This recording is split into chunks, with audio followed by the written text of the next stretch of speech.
말씀을 나누고 있음에 감사하고 또 신앙의 출발을 우리 포리교에서 할 수 있도록 이렇게 인도해 주신 하나님께 감사를 드리면서 바로 우리들에게 더 큰 책임이 있구나라는 걸 깨달아 알게 됩니다. 자, 지난 한 주간 우리가 어디 성경을 읽었는지 생각합니까? 어디 읽었어요? 요한복음 읽으셨습니까? 읽으신 분들은 아마 수지 맞았을 거예요. 1장부터 7장까지, 1장부터 2장 11절까지 그 내용 속에서 7일이라고 하는 숫자에다가 진리를 담아주시면서 예수 그리스도가 오셔서 잔치가 잔치되게 된다라는 이야기를 하면서 그 이야기를 사실은 창세기 1장 1절부터 2장 3절에 있는 7일이라고 하는 숫자에 담겨진 진리를 펼쳐주는 그 펼침의 열매가 주인공이 예수 그리스도라고 하는 걸 가르쳐 주셨고요. 2장 1절부터 12장까지의 7개의 표적을 통해서 한 표적 속에 말씀으로 오신 예수 그리스도, 그분이 일함으로 말미암아 이런 부분이 해결되어지고 이런 부분이 구원되어지고 이렇게 완성되어지는 거구나를 표적으로 보여줬다 그랬고, 13장부터 20장까지 예수님의 그 마지막 일주일의 행적을 통해서 예수님만 그 길을 가는 것이 아니라 우리가 그 길을 가는 거구나라고 하는 것을 깨달아 알게 해줬다 그랬어요. 그러면서 이제 우리가 그걸 다음 세대에게 펼쳐주고 흘려줄 수 있는 사명을 받은 자라, 이렇게 해서 요한복음 전체를 읽으면서 우리의 구원에 관한 부분들과 우리의 사명에 관한 부분까지 깨달아 알고 가지게 하라 그랬습니다. 자, 안 읽었으면 강단에서 내려오는 메시지가 의미 없는 소리가 돼요.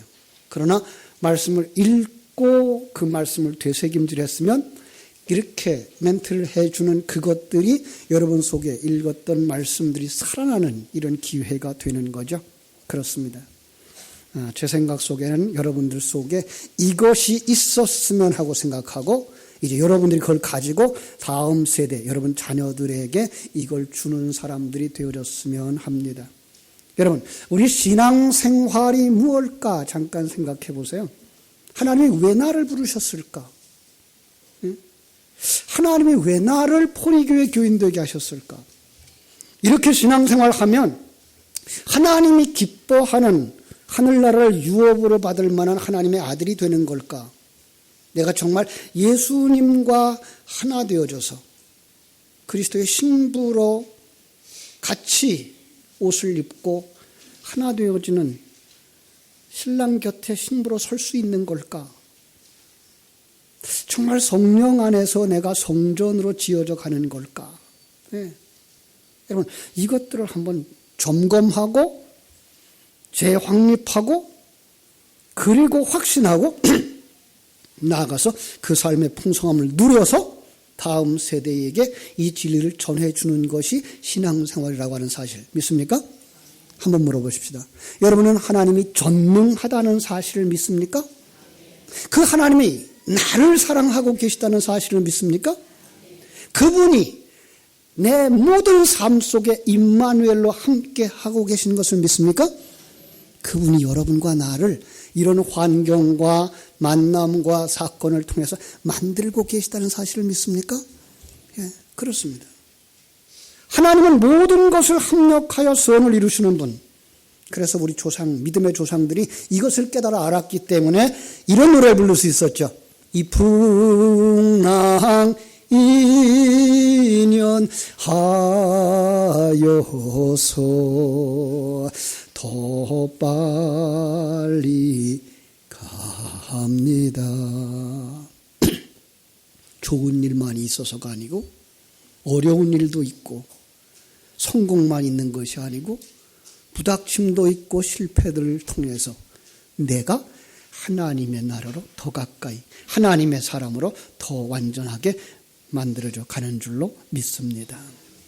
참 요즘 제가 이런 하나님의 사랑을, 하나님의 손길을, 은혜를 느끼면서 누리면서 살아가고 있습니다.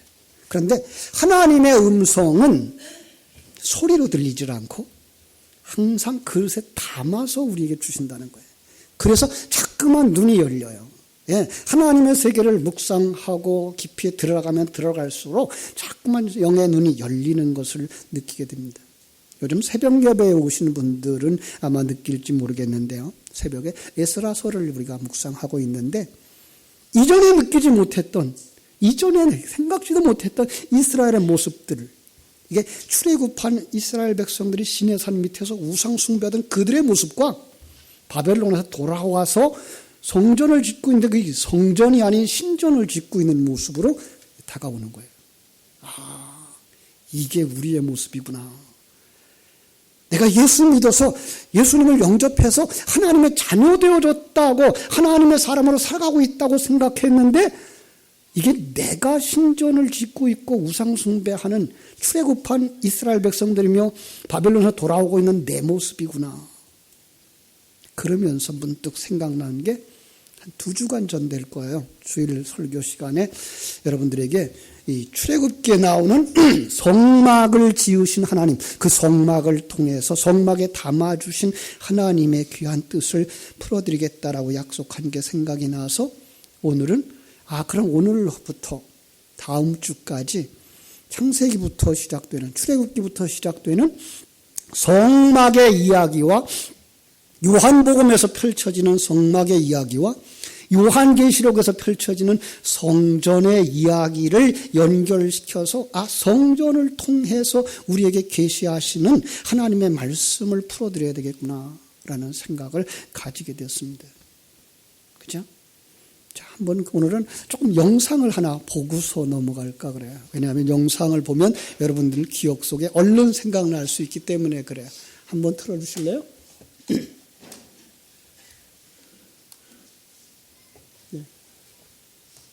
이게 어떤 분이 잘 만들어 놨어요. 여기 성막이고 성막 좌우에 사방으로 이스라엘 백성들이 지파가 저렇게 천막을 짓고 살았어요. 지금 요즘들은 참 기술이 좋아요. 이렇게 영상도 잘 만들어 놓고요. 그죠? 이제 여기가 문이에요. 앞에서부터 이제 문으로 들어가죠. 문으로 들어가면 첫 번째로 만나는 곳이 어딜까요? 번제단이에요. 그죠? 번제단에서 제사를 드리고 있는 모습이 보여지고 있고요. 그리고 한 걸음 더 나가서 거기에서 물두멍을 만나게 되고요. 그죠? 이걸 하나하나 이제 그려보세요. 마음속에. 그리고 이제 성막 안으로 들어가면 여기가 성소예요. 성소에 있는 물건들이 보이고요. 그리고 하나 커튼을 지나서 들어가면 거기가 지성소예요. 자, 요 그림을 이제 입체적으로 보여주더라고요. 위에서 내려 보여줘요. 요건 그리고서 이제 덮여지는 거예요. 오늘 본문은 이 덮여진 막을 하나하나 설명한 거예요. 그러니까 오늘 본문은 여러분들은 정말 이건 무슨 내용을 설교하려고 이 본문을 읽었지? 할 정도로 본문은 외딴 거예요. 이것이 바로 저 번제단입니다. 번제단에는 항상 제물이 불타고 있었던 것 기억하시면 되고요. 그 안으로 들어가면서 이제 물두멍, 이것이 이제 상징적인 의미예요. 그리고 한 걸음 더 들어가면 성소를 우리가 만나게 되는데 그 성소 안에 있는 물건들이 이제 펼쳐질 거예요. 자, 북쪽에는 떡상이 있고요. 남쪽에는 7 등잔으로 되어져 있는 등대가 되어져 있고요. 그리고 서쪽으로 그 지성소 안으로 들어가는 자리에 이제 안 멈추네요. 그죠? 요거는 이제 법궤예요. 그 지성소 안에 있었던 거예요. 여러분이 요걸 한번 그림으로 이제 묵상하면서 제가 설교하는 내용을 들었으면 좋겠어요. 자, 여러분들을 그 구역장님들을 통해서 이제 이번 주에는 여러분들이 이 백지에다가 여러분 성막을 한번 그림을 그려볼 수 있었으면 좋겠어요. 그 내용은 우리 구역장님들 드린 그 설교 요약에 잘 그려져 있기 때문에 설명을 할 수가 있을 거예요. 그려볼 수 있을 거예요. 저는 그 그려볼 것을 생각하고서 오늘 말씀을 이렇게 한번 펼쳐보려고 합니다. 신앙생활을 하는 데에 많은 사람들이 교회에 오면 신앙생활의 아주 작은 부분을 깊이 공부하는 것이 익숙해져 있어요. 근데 그러다 보면 성경에 신앙생활 딱 하면서부터 듣는 게 뭔가 하면 이거 하라, 이거 하지 마라라는 이야기로 듣게 돼요. 그런데 성경은 그걸 뭐라 그래요? 이거 하라, 이거 하지 마라는 율법이라고 말하고 있는 거예요. 그러다 보면 거기서 이거 하라, 이거 하지 말라 하는 게 이제 그 제사 규례를 따라서 우리에게 준 게 613가지의 이야기라 그래요. 그래서 613가지 내용들을 묵상하다 보면 전체의 그림을 그리질 못하게 돼요. 구원의 모습, 신앙의 모습이 바로 그런 거예요. 그런 면에서 참 우리는 큰 그림을 그릴 수 있는 사람들이 되어져야 되는 거예요. 그 성막을 세우라고 하신 목적부터 살펴볼 수 있어요. 자, 성막을 왜 세우라고 그랬을까요? 하나님은 성막의 그 평면들을 보면은요, 성경을 읽으신 분들은 금방 발견할 수 있는 거예요. 아, 이게 출애굽의 과정, 구원을 설명하는 모양이구나라는 거예요. 자, 제가 설명하면서 성경 해석하는 비결을 자주 가르쳐 드려요. 왜냐하면 목사의 사명 가운데 하나가 성도들에게 성경 보는 눈을 열어주는 것이기 때문에 그래요. 그래서 신앙생활은 목사가 이렇게 하라 하고 그래서 여러분은 이걸 따라가고 이거 하지 마라 그래서 그거 안 하는 것이 아니라 그 진리를 받은 바대로 그 진리에 의해서 여러분들이 여러분의 만난 환경 속에서 여러분이 가지고 있는 그 생명과 믿음을 따라서 해야 할 것과 하지 말아야 될 것을 스스로 판단할 수 있는 능력이 있어야 되기 때문에 그래요. 그렇죠? 자, 그럼 한번 보자고요. 모세오경 중에 레위기가 들어가 있어요. 모세오경, 창세기, 출애굽기, 레위기, 민수기, 신명기 5권 중에 가운데 있는 책이 레위기예요. 그랬어요. 모든 책, 유대인들은 그 샌드위치 기법이라 그래가지고 가운데의 걸 중요시 여기죠. 그래서 모세오경 가운데서도 레위기가 가장 중요한 거예요. 레위기를 이해하지 못하면 모세오경을 이해하지 못한다라는 의미를 가지고서 우리에게 주신 책이에요. 그래서 레위기는 이제 오늘 오후에 그 설명을 이제 개요를 여러분에게 설교해 드리겠습니다만은 그걸 잘 깨달아 알아서 그 신앙의 기초, 바로 예수 그리스도의 그 희생과 그 예수 그리스도와 함께하는 삶을 우리가 배우지 못하면 우리가 참 그 모세오경을 읽어도 의미가 없고 성경을 다 읽어도 의미를 깨달아 알지 못하는 거예요. 그래서 그러면은 그 레위기, 모세오경은 하나님께서 누구에게 주신 거예요? 물론 우리에게 주셨어요. 그러나 처음 이 성경을 받은 사람들은 누구예요? 출애굽한 이스라엘 백성들이에요. 그들은 지금 애굽을 떠나고, 그죠? 어떻게 떠났어요? 유월절 어린 양의 죽음으로 말미암아서 장자의 죽음이 없어졌고, 그로 말미암아 애굽 사람들이 겁이 나서 그들을 내보냈고 하나님이 건져내신 거죠. 그래서 유월절 어린 양의 죽음부터 시작하는 출애굽. 그들이 막 길을 떠나서 한참 가다 보니까 뭐가 가로막혀요? 예, 홍해가 가로막혀요. 여러분 이걸 성막 속에서 보실 수 있어야 돼요. 성막이 뭘 것 같아요? 예, 물두멍이에요. 그러니까 물두멍이 어떤 의미인가 하면은 이스라엘 백성들이 애굽 사람들의 눈에서 딱 볼 때는 그들이 바다로 들어가요. 그럼 살은 거예요? 죽은 거예요? 죽은 거예요. 그런데 광야의 입장에서 이렇게 딱 바라보면 그들은 어디서 올라오고 있어요? 네, 홍해에서부터 올라오고 있는 거예요. 아, 그들은 이제 살아나는 거예요. 이게 죽음과 부활을 상징하고 있는 그림을 우리에게 그려주는 거죠. 그렇습니다. 자, 이런 의미를 우리가 성막 속에서 이스라엘의 출애굽의 과정을 살펴볼 수가 있습니다. 자, 먼저 한번 그 그림을 처음에 볼 때 그 세상에 사람들이 살고 있어요. 천막들이 있어요. 천막과 성막에 그 구별하는 하나의 선이 있었어요. 그게 뭔가 하면 울타리예요. 기록지가 한 100규빗, 우리말로 말하면 한 50m 정도 돼요. 그리고 폭이 얼마냐면 이것이 50규빗, 약 25m쯤 돼요. 100m와 25m의 울타리를 쳐요. 그리고 울타리를 흰색 천으로다가 가려버려요. 울타리를 딱 쳐놓고서는 성경은 그렇게 말하고 있어요. 울타리 밖은 이방에게 주었다. 계시록 12장 2절 말씀이에요. 그러니까 울타리 밖은 어두움이고 울타리 안은 빛이고 울타리 밖은 죄인이고 울타리 안은 구별된 장소고, 그래서 구별된 곳, 거기를 그래서 성전, 성지, 성물 이렇게 말하는 거죠. 그렇습니다. 그러니까 하나님께서 우리를 구별시켜서 그 안으로 들어가게 하고 싶은 거야. 자, 거기에 문이 있습니다. 여러분, 성경 속에서 문 그러면 뭐가 생각납니까? 요한복음 10장 9절에서 말씀하는 내가 문이니 누구든지 나로 말미암아 들어가면 구원을 받고라는 말씀을 기억할 수 있어야 되죠. 그죠? 문은 예수 그리스도예요. 또 다른 말로 요한복음 14장 6절에 보면 그 문은 누구를 상징한다고요? 내가 곧 길이요. 예수가 길이에요. 그 문은 곧 길이에요. 그런데 이 문이 얼마나 커요? 50규빗 중에서 폭이 50규빗인데 20규빗이 문이에요. 왜 이렇게 넓을까요? 누구나 다 오라는 거예요. 그죠? 누구든지 주를 믿기만 하면 영생을 얻는 줄로 믿습니다. 다 오라는 거예요. 그걸 용납할 수 있어야 되는 거예요.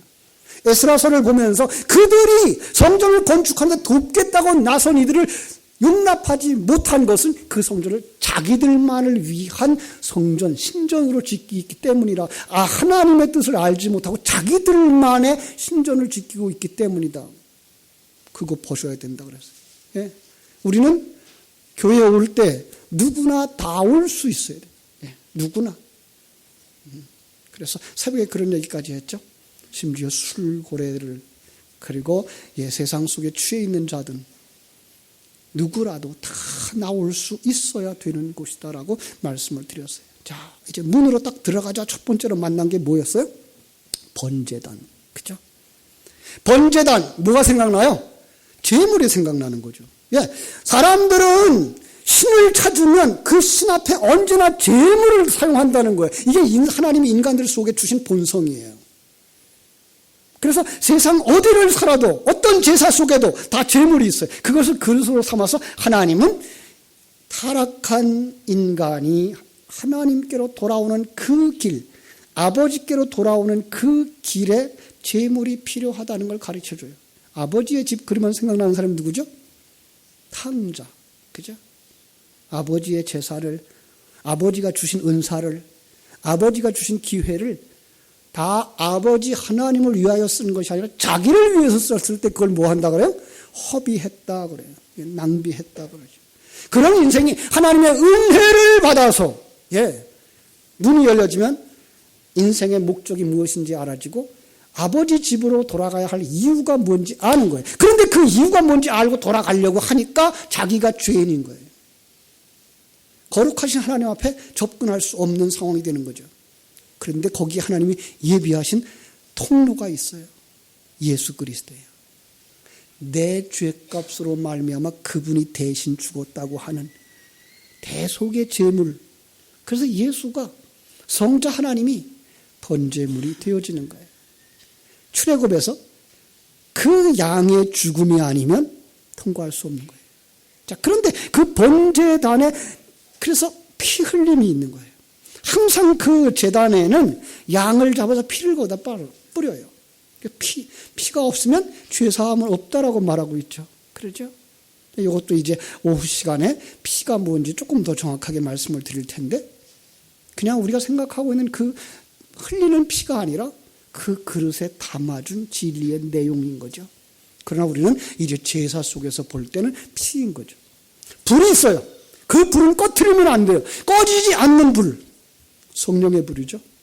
그런 말미암아 뭐가 타요? 내 속에 있는 나 중심의 사상, 세속적인 철학 다 사라지는 거예요. 마치 무엇과 같이? 정금을 재련하는 불과 같이 금 속에 있는 모든 티끌을 다 녹여낼 수 있고 분리시킬 수 있는, 그래서 순수한 정금, 순수한 믿음만 가지고 하나님 앞에 갈 수 있기를 위해서. 놀라운 건 그 제단에 네 구퉁이에 뿔이 있어요. 성경은 그걸 갖다가 구원의 뿔이라고 말하고 있는 것을 볼 수가 있습니다. 그렇습니다. 여기에 예수 그리스도로 말미암아서 우리가 구속을 받았고 그리고 이제 정결한 자가 되는 과정의 출발이다라는 의미를 번제단에서 우리가 발견하게 되는 거죠. 그렇습니다. 신앙의 출발은 예수 그리스도로 말미암아 되는 줄로 믿습니다. 그리고 그 조금 들어가니까 뭐가 보여요? 물두멍이 보여요. 자, 물두멍. 거기에는 물이 있습니다. 그런데 그 물두멍이 어떻게 생겼어요?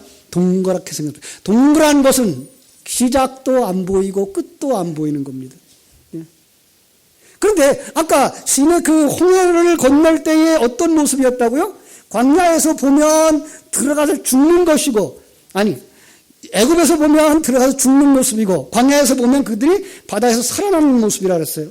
그걸 갖다가 바울 사도는 고린도전서 10장에서 보면서 그걸 뭐라 그래요? 모세에게 속하여 세례를 받는 것이었다라고 말씀을 했어요. 그렇죠? 자, 세례는 뭘 뜻한다고요? 내가 죽는 거예요. 예. 참 우리가 이 교회 안에서 설교를 하면서 자꾸만 죽는다, 죽인다 그런 소리를 하니까 끔찍해 보입니다만은 사실은 그건 뭐예요? 그 사상을 벗어놓는 거예요. 나 중심의 사상을 내려놓는 거예요. 내가 잘 되어야 되고 모든 것이 나를 위해서 존재해 주기를 바라는 이 인간 중심의 사상을 내려놓는 걸 뭐 한다 그래요? 옛사람을 벗는다, 죽는다 이렇게 표현하고 있는 거예요. 그렇습니다. 근데 그건 한 번에 끝나는 것이 아니고 우리가 주님의 나라에 이를 때까지 영원히에요. 계속 되어지는 것을 알 수가 있습니다. 우리는 그 죽음과 부활을 다시금 예배 때마다 묵상하면서 나의 이러한 것들은 내려놓아야 되는 거구나. 이러한 한 주간 동안에 나 중심의 생활은 이렇게 벗어나야 되는 거구나. 이것을 하나님이 하셨다는 것으로 깨달아 알아야 되는 거구나. 이것을 매번 예배 때마다 되새김질 하는 거예요. 믿습니까? 그렇습니다. 이제 그 물두멍을 지나서 성소로 들어갑니다. 자, 성소에 들어가자마자 성소에서 뭘 발견해요? 깜깜해요. 네. 아까 얘기했어요. 그 성소와 지성소를 덮어버려요. 네 겹으로 꽁꽁 덮어버려요. 그 안에 들어가면 첫 번째가 깜깜하구나. 신앙생활을 시작하면서 느껴야 되는 첫 번째, 내가 소경이었구나. 예. 바울 사도가 다메섹 도상에서 성령으로 눈이 열려지자 그는 자기가 소경이 되어져요. 그걸 통해서 우리에게 보여주는 거예요. 하나님의 생명을 받은 그 사람이 느끼는 것 가운데 하나는 내가 소경이었구나. 아무것도 알지 못했구나. 하나님도 몰랐고 내가 누군지도 몰랐어요. 어디서 와서 어디로 가는지도 몰랐어요. 왜 인생을 살아야 되는지도 몰랐어요. 근데 거기에 빛이 비춰져요. 남쪽에 등대에 불이 붙어요. 성령으로 말미암아. 성령의 빛이 비춰지면 깨달아 가는 거예요. 이 시작이 하나님에 의한 것이구나. 우리가 이 땅에 살아가는 이유가 바로 하나님과 함께하는 삶이구나. 이걸 분명히 알아감으로 말미암아서 완성되어져서 천국에 들어가는 것이 하나님의 목적이구나. 이것을 깨달아 가는 거예요. 그렇습니다. 그러니까 거듭났다라고 하는 사실은 이제까지 가지고 있었던 세속적인 세계관과 인생관과 가치관이 완전히 바뀌어져. 이 세상은 우리가 몇 년밖에 못 살아요? 100년도 못 사는 세상. 여기에다 가치를 두고 여기에서 남보다 많이 가지고 남보다 훌륭한 자가 되어지고 이름 남기는 자 되어지기를 원했던 인생이 그게 아니구나. 나를 태어나게 하신 분이 하나님이구나. 내게 주신 그 지혜, 내게 주신 환경, 물질, 체력, 주변의 환경 누가 주신 거예요? 하나님이 주신 거구나. 그 하나님이 왜 주셨을까? 왜 이런 상황을 만나게 하셨을까? 그걸 알아요. 그래서 우리는 그 속에서 신앙생활을 하면서 항상 기뻐하는 사람이 되어져요. 감사하는 사람이 되어져요. 데살로니가전서 5장 16절 17절에 있는 말씀처럼 항상 기뻐하라, 쉬지 말고 기도하라, 범사에 감사하라 라는 말씀이 있어요. 이것도 샌드위치 기법이에요. 가운데 게 뭐예요?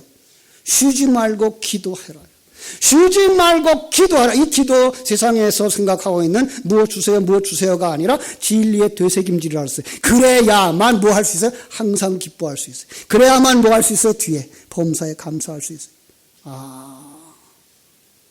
그걸 깨달아 알게 하시려고 우리에게 생명의 양식을 주셨어요. 그래서 북쪽에 떡상이 있는 거예요. 떡을 먹는 거예요. 이게 신앙생활의 과정인 거예요. 그러니까 성소라고 하는 그 좁은 공간을 우리의 신앙생활의 과정으로 연결하고 있는 거예요. 그 속에서 성령의 인도하심 따라서 우리가 거듭나고 하나님의 생명을 가진 자가 되어지고, 그리고 성령의 말씀에 의해서 우리가 점점 성숙해져 가면서 우리는 옛사람을 벗어버리고 새 사람으로 완성되어져 가는데, 거기에 가장 중요한 게 뭐라고요? 쉬지 말고 기도하라. 그래서 이 지성소 앞에 들어가기 전에 그 앞에 향단이 있어요. 향불을 피우는 곳이에요. 그 향도 끊임없이 이어져요. 왜 그럴까요? 우리의 기도는 쉬지 말고, 우리가 기도를 쉬는 순간 우리는 뭐 어디로 들어가 버려요? 세상의 생각을 한다니까요. 하나님이 주신 것, 하나님의 은혜를 덧입어서 하는 것을 우리가 막 생각하는 순간 금방 우리는 세상 사람의 눈이 되어져 가지고 세상 사람들과 비교 판단하게 되어지고, 남보다 조금 나은 것 가지고 교만으로 가지고, 남보다 조금 못한 것 가지고 열등감으로 빠지는 이런 인생으로 돌아가 버린단 말이에요. 하나님은 우리를 세상에서 비교하도록 만든 것이 아니라 나를 최상의 것으로, 믿습니까? 내게 주신 모든 것이 최상의 것. 예. 우리는 그것을 가지고 사는 거예요. 그러기 위해서 뭐 해야 된다고요? 쉬지 말고 기도하라고 말씀하신 거죠. 자, 거기를 통과하려고 딱 서니까 그 앞에 뭐가 보여요? 휘장이 있어요. 자, 휘장은 이 성막을 짓는 두 개의 휘장이 있어요. 지금 오늘 본문에서 읽은 휘장은 덮는 휘장들이고요. 지금 제가 말하는 휘장은 문으로 이어진 휘장이에요. 성소에 들어가려고 하는 문은 열폭으로 되어져 있고요. 지성소로 들어가려고 하는 문은 한 폭으로 되어져 있어요.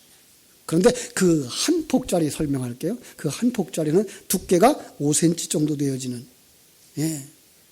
그리고 마대를 짜는, 밧줄이죠. 밧줄을 짜는 그러한 실로다가 두껍게 뜨개질해서 만든, 사람의 힘, 짐승의 힘, 세상의 어떤 힘으로도 이게 갈라질 수 없는 튼튼한, 누구라도 이걸 뚫고 들어갈 수 없는, 오직 하나님이 열어주셔야만 되는 그런 문인 거예요. 그런데 그래서 거기에는 그걸 누가 들어갈 것인가를 예표를 보여주셨던 것이 대제사장이에요. 대제사장은 1년에 한 차례 속죄일에 7월 달에 있어요. 자기 일을 깨끗게 하고, 그리고 어린 양 2마리를 가져다가 한 마리는 잡아서 그 피를 가져다가 지성소 안에 이제 그 언약궤에다 뿌리는 그 일을 위해서 들어가요. 한 마리는요, 우리의 죄를 다 거기다 안수해서 광야로 내보내서 멀리, 우리의 죄악은 이제 이렇게 멀어졌어, 하나님이 기억도 하지 않는 거야 라고 이제 우리에게 보여주시면서 1년에 한 차례 들어가는 거예요. 그런데 여러분, 그 휘장이 언제 갈라졌는지 우리는 알죠. 예수님이 십자가 위에서 돌아가실 때, 다 이루었다라는 말씀과 함께 고개가 떨어질 때 그 두꺼운 휘장이 위에서부터 아래까지 갈라진 거예요. 예수 그리스도로 말미암아서만 지성소에 들어갈 수 있는 자가 되어졌어요. 예수 그리스도를 믿는 그 믿음, 예수 그리스도의 그 생명, 예수 그리스도의 그 의를 덧입은 사람만 이제 지성소에 들어가게 되는 줄로 믿습니다. 자, 지성소에 들어가니까 아까 맨 마지막에 보여줬던 게 어떤 거예요? 언약궤, 그죠? 법궤라고도 말하는 그 궤가 있어요. 출애굽기 25장에 보면은 자세하게 그 만들어 놓은 양식이 설명되어져 있는데, 가로가 이제 2규빗 반, 약 한 125cm, 세로가 한 규빗 반, 한 75cm, 높이가 한 규빗 반, 75cm 되는 황금으로 쌓여진 거예요. 그런데 그 재료가 뭔가 하면 그 속에는 그 조각목이라고 하는, 우리나라 형편으로 말하면 아카시아 나무에 속하는 아무 쓸모없는, 제목으로 쓸 수도 없고 기둥으로 쓸 수도 없는 그런 볼품 없는 나무, 이게 우리들의 속성이거든요. 죄인의 속성. 근데 그가 황금으로 덧입혀져요. 그리스도의 의가 덧입혀졌을 때에만 그 성전에 들어간다라는 의미에서 바로 그렇게 쌓아서 만들어 놓은 황금색, 황금으로 이루어진 궤. 그 안에 뭐가 있는지 아시죠? 그 안에 십계명 돌비가 있어요. 그것도 두 번째 만든 돌비. 첫 번째 만든 돌비는요, 모세가 우상 숭배하는 그들 앞에서 깨트려 버렸어요. 그러니까 두 번째 돌비를 보면, 그 두 번째 돌비를 묵상하면 뭘 생각해야 되는 거예요? 우리는 우상 숭배하는 자, 하나님 앞에서 마땅히 죽을 수밖에 없는 자였어를 깨달아 알게 되는 거고요. 그리고 두 번째로 거기에 담아있는 게 만나 항아리. 하나님께서 그들에게 만나를 주셨죠. 그 만나를 먹고 그들은 광야를 지나는 거죠. 자, 그런데 그 광야길에서 그들은 뭘 생각해요? 만나 먹지 않고 애굽에서 먹었던 고기 생각하는 거죠. 하나님은 만나를 주시면서 뭐 하라고? 아, 나는 연약하구나. 나는 아무것도 아니구나. 자기를 내려놓으라고 하는데 불구하고 그들은 우리에게 힘을 세워주세요 라고 요구했던 그들. 그래서 하나님의 징계를 받을 수밖에 없었던 죄인의 예표로 만나 항아리가 있는 거예요. 또 하나, 아론의 싹났던 지팡이, 그것도 권위에 도전함으로 말미암아 하나님의 권위에 도전하고 죄종의 권위에 도전했던 이스라엘 백성들 징계를 받아 죽을 수밖에 없는 모습을 거기다 가지고 있는 거예요.